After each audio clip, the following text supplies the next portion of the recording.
Salam semangat Omah Sate Pak Diklamut. Saudara yang terkasih di dalam Tuhan Yesus, pagi hari ini kita akan belajar firman Tuhan dari Injil Matius 14 ayat 22 sampai 32 dengan judul Tenang di Tengah Badai. Adapun ayat nats diambil dari kitab Matius 14 ayat 27 yang demikian firman Tuhan.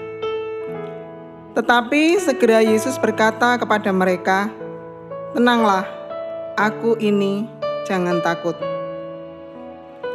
Menjadi orang Kristen atau pengikut Kristus bukan berarti hidup kita akan tenang-tenang saja dan tanpa masalah. Di dalam hidup berkeluarga, hidup bermasyarakat, hidup bergereja, pasti akan banyak sekali mengalami masalah, persoalan, dan pergumulan. Bahkan, masalah yang kita alami seringkali masalah yang besar dan datang dengan tiba-tiba seperti badai. Dalam bacaan kita hari ini diceritakan bagaimana perahu Petrus dan teman-temannya mengalami goncangan dan diombang-ambingkan gelombang karena angin sakal. Pada saat itu, Tuhan Yesus melihat lalu menghampiri perahu mereka dan angin pun reda. Tetapi ada satu murid Tuhan Yesus, yaitu Petrus, yang tidak yakin atau tidak percaya akan kehadiran Tuhan Yesus saat itu. Dia tidak yakin bahwa Tuhan Yesus pasti sanggup menolongnya. Dan karena keraguan-raguannya itu, dia hampir tenggelam. Sebagai orang percaya, ada 3 kunci bagi kita dalam menghadapi badai hidup.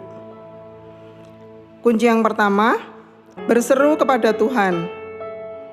Semua orang tahu tentang berdoa. Mungkin kedengarannya terkesan sepele, namun kita sering lupa akan hal ini.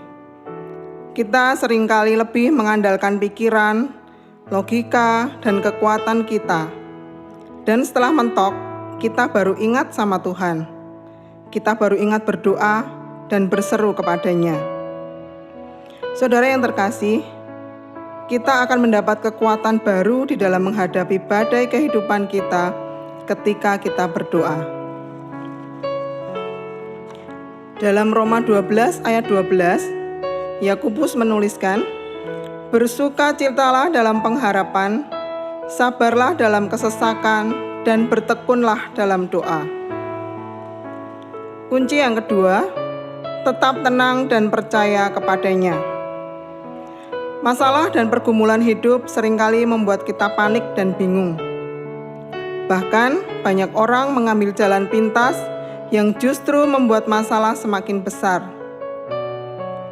Tenang di tengah badai bukan berarti melarikan diri dari kenyataan atau masalah, melainkan siap menghadapi kenyataan. Betul, akan ada banyak kesulitan-kesulitan di sana-sini, tetapi tetap percaya sepenuhnya bahwa Tuhan pasti akan memberi kekuatan dan jalan keluar terbaik. Percaya berarti tidak bimbang, melainkan berfokus dan berpegang pada janji Tuhan. Seperti yang tertulis dalam Yesaya 30 ayat 15, "Sebab beginilah firman Tuhan Allah yang Maha Kudus, Allah Israel. Dengan bertobat dan tinggal diam kamu akan diselamatkan. Dalam tinggal tenang dan percaya terletak kekuatanmu." Kunci yang ketiga, miliki iman, pengharapan, dan kasih. Badai kehidupan tidak mungkin bisa memisahkan kita dari kasih Kristus. Siapakah yang akan memisahkan kita dari kasih Kristus? Penindasan atau kesesakan, atau penganiayaan, atau kelaparan, atau ketelanjangan, atau bahaya, atau pedang.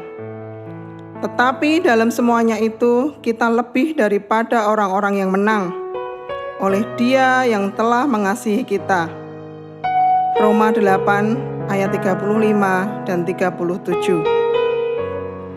Walaupun badai hidup kita silih berganti, kita tidak boleh kehilangan iman, pengharapan, dan kasih.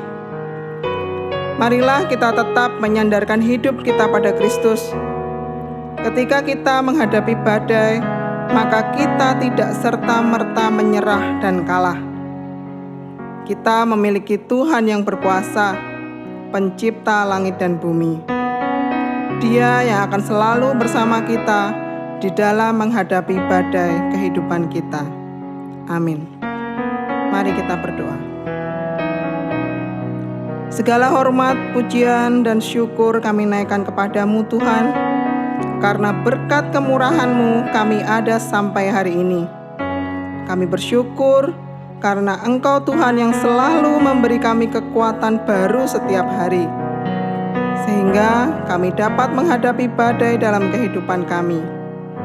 Ajar kami untuk senantiasa bertekun di dalam doa, percaya penuh dan mengandalkan Engkau di dalam hidup kami, karena Engkau Tuhan sumber pengharapan dan pertolongan kami. Ampuni setiap dosa pelanggaran kami Tuhan. Di dalam nama Bapa, Putra, dan Roh Kudus kami berdoa. Amin. Demikian renungan Omah Sate Pade Klamut pagi ini. Semoga bermanfaat bagi kita semua dan tetap semangat, tetap mengandalkan Tuhan di dalam hidup kita. Tuhan Yesus memberkati.